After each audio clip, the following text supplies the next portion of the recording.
Congress is attempting to force nearly $500 million onto the Army to purchase Abrams battle tanks, and the military is saying, no thanks. And Congress is then saying, no, you have to.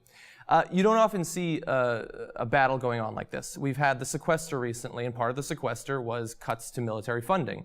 And in the past 10 years, both Rumsfeld and now the Department of Defense under President Barack Obama are attempting to save money in the military where they can. But it's extremely difficult to actually do that in practice. And this is going to be an amazing case study of that. So, the Abrams program, what are we talking about?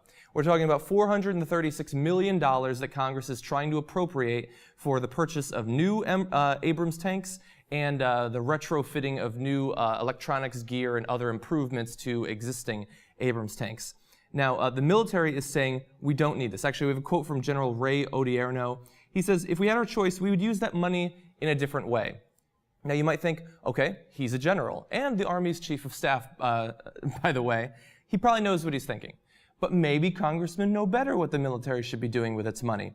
So we have a couple of people, mainly in Ohio, but unfortunately this is all over the country, who are lobbying for increased spending on military technology. Today we're looking at the Abrams, but this goes on in dozens of different programs all the time. So Representative Jim Jordan, he is a Republican, but there are Democrats that are doing this too.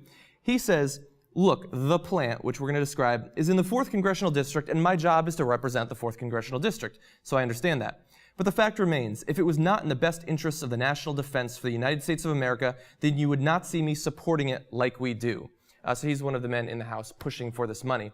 Now, let's give you an idea of why someone like Representative Jim Jordan, who does not know quite as much about military technology as General Ray Odierno knows, why is he doing this? So you might not be surprised to find out that there's a lot of money in this. And the military contractors, both for the Abrams program and for others, have been very good about spreading their supply lines and their contractors, their subcontractors, all over the country. So here's some details on the program. Just for the Abrams battle tanks that we're talking about here, there's 560 subcontractors, 560 different companies working to produce this one, albeit extremely complicated project. Among those contractors, there's over 18,000 people who are employed. And 40 of the companies, by the way, are in Pennsylvania. There are also a number of extremely important subcontractors that are located in Ohio. So one of them we're going to spotlight is the 5th largest employer in Lima, Ohio. Has 700 employees, and it spent $11 million in lobbying. By the way, also General Dynamics, one of the major contractors who are involved in these programs, also spent $11 million just in 2012 lobbying.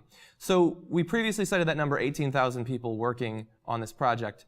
Now, when you are receiving campaign donations, as Representative Jim Jordan and others, including Democrats, are, that's very important to you. That money is going to disproportionately influence your chances of winning your next election, and so you're going to listen to those people.